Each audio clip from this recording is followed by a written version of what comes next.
آپ دیکھ رہے ہیں ایون مشاعرہ میڈیا پر۔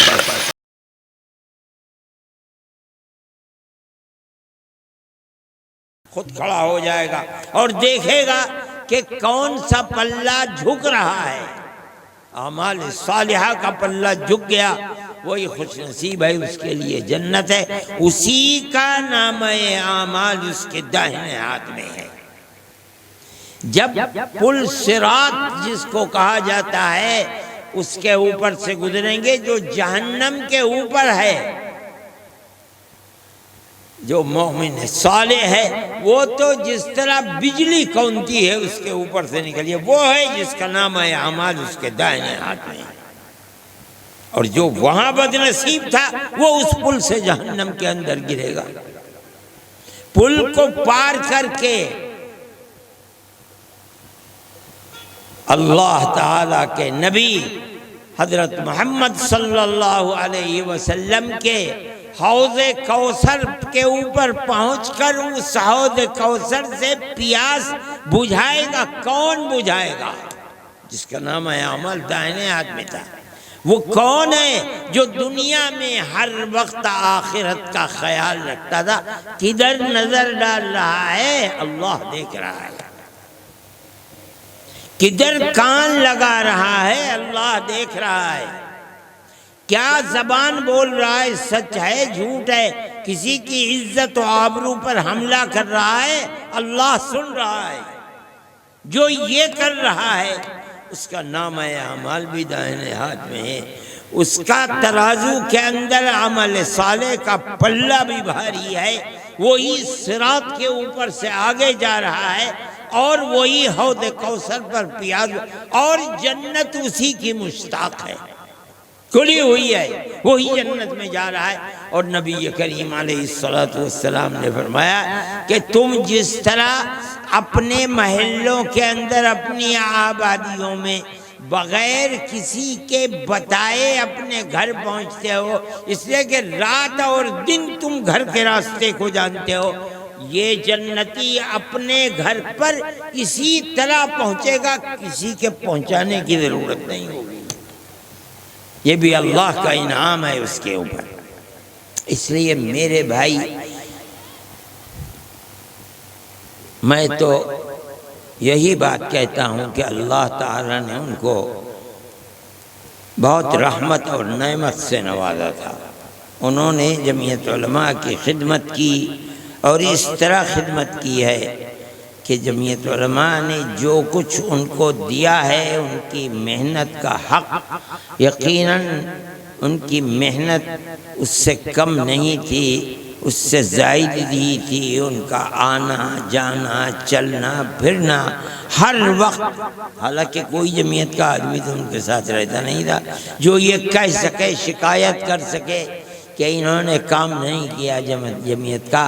اس کا مطلب ہے کہ وہ یہ جانتے تھے کہ کوئی شکایت کرنے والا نہیں ہے، لیکن ایک اللہ ہے کہ جو ہر وقت ہر جگہ میرے ساتھ ہے، جانتا ہے وہ کہ میں کیا کر رہا ہوں۔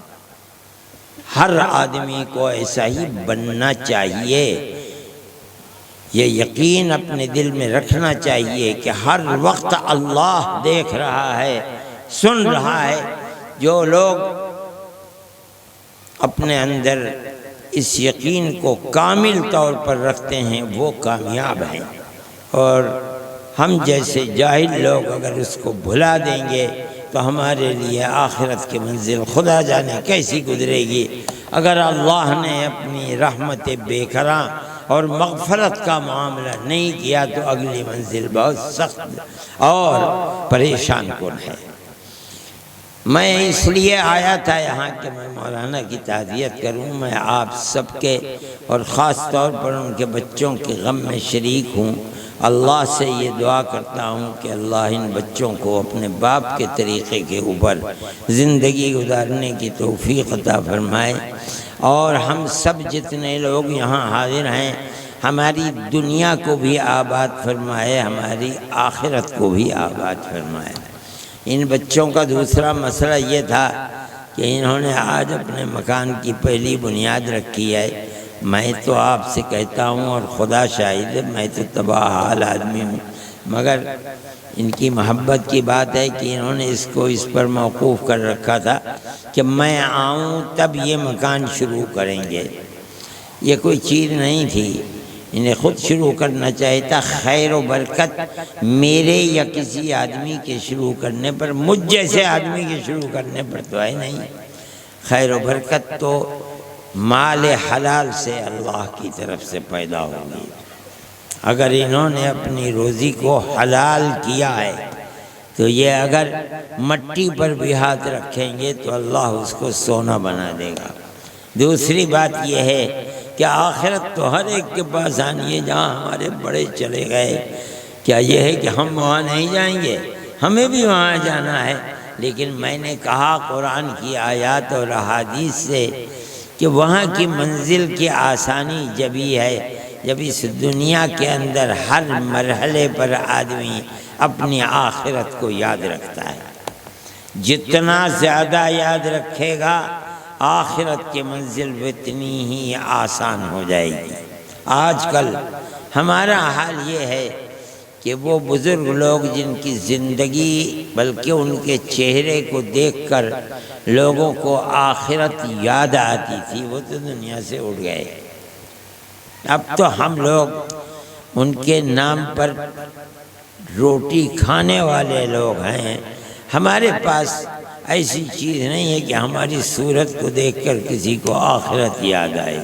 اب تو سارا مدار قرآن و حدیث کے سن کر اور اس کے اوپر عمل کرنا ہے.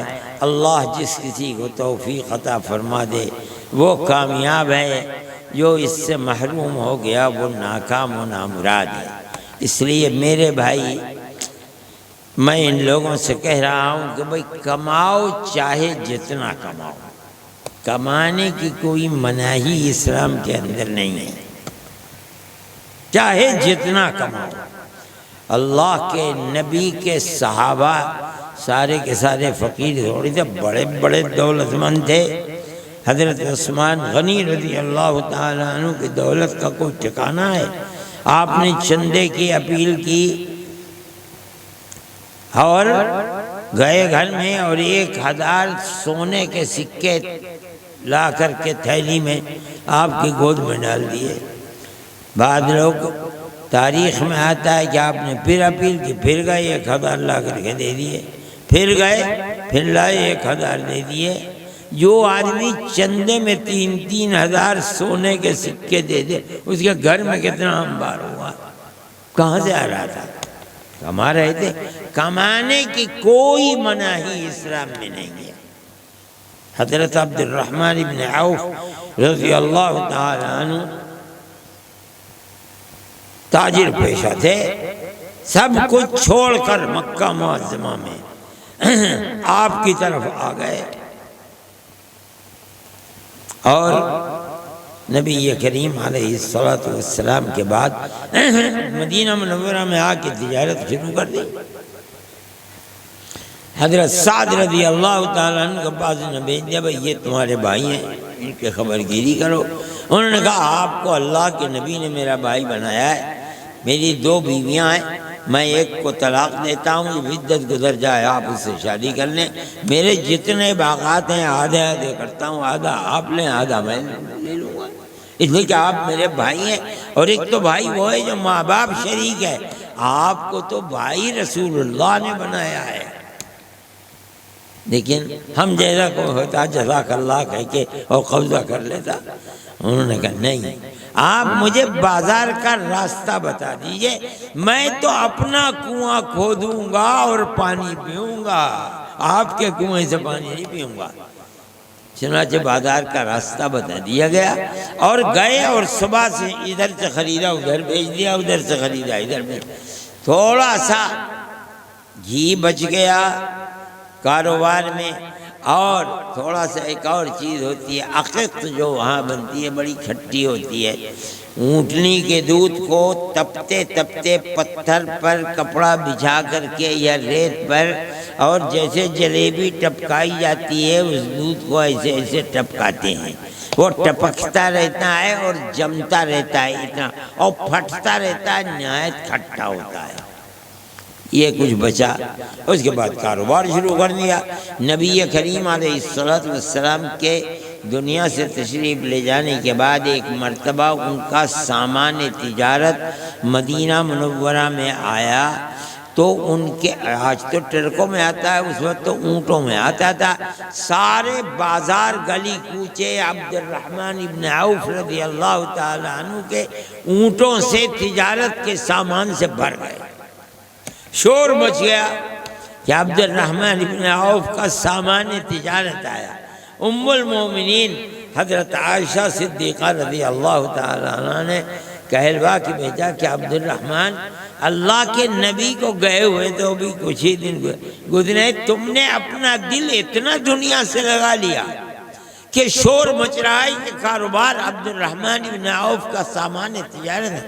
فرمایا کہ ام المومنین یہ تو میرا مشغلہ ہے ہمیشہ کا، میرا دل اس سے نہیں لگا۔ اللہ کے نبی نے جس آخرت میں دل لگایا تھا میرا دل اسی آخرت میں لگا ہوا ہے۔ اور ابھی دکھلاتا ہوں، مدینہ منورہ میں شور مچا ہوا تھا، لوگ جو دولت مند تھے، پونجی پتی لوگ، وہ آنے لگے کہ عبد الرحمن ہم کو 10 من دے دو، کوئی کہتا 25 من دے دو، کوئی 50 من دے دو۔ عبد الرحمن ہر ایک سے کہتے تھے میں نے بیچ دیا، میں نے بیچ دیا، میرے پاس سامان نہیں ہے۔ لوگوں نے کہا کہ عبد الرحمن یہاں کون ایسا پونجی پتی ہے جو سامان تمہارا خرید لے گا، خریدنے والے تو ہم ہیں۔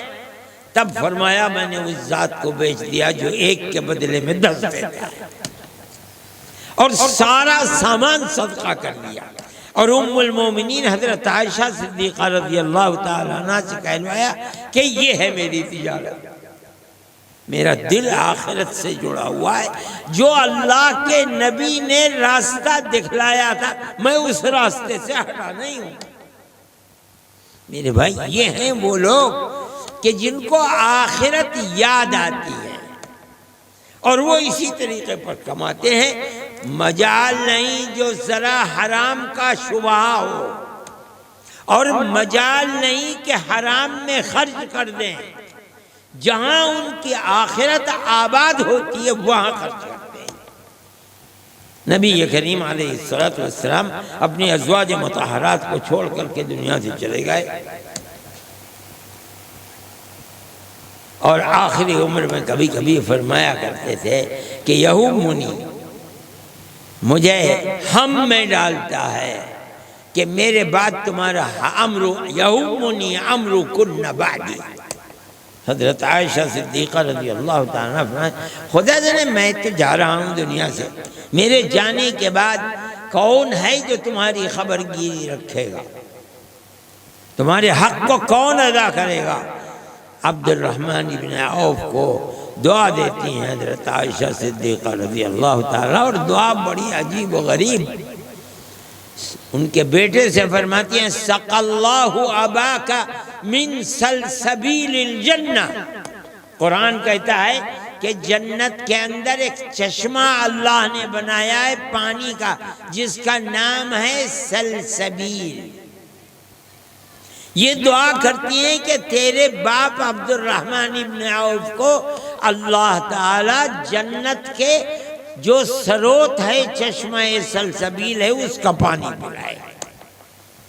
کیا انہوں نے اپنی زندگی میں ایک بہت بڑا مدینہ منورہ کا باغیچہ کھجور کا، جو بڑا قیمتی باغ تھا، وہ باغ ازواج مطہرات کے خرچ کے لیے انہوں نے وقف کر دیا تھا۔ بعض لوگ کہتے ہیں کہ جب سب ازواج مطہرات دنیا سے اٹھ گئیں تو اس باغ کو بیچا گیا، تو اس کی قیمت بعض لوگ کہتے ہیں 40,000 درہم تھی۔ اس زمانے میں 40,000 بادشاہوں کا خرچ تھا۔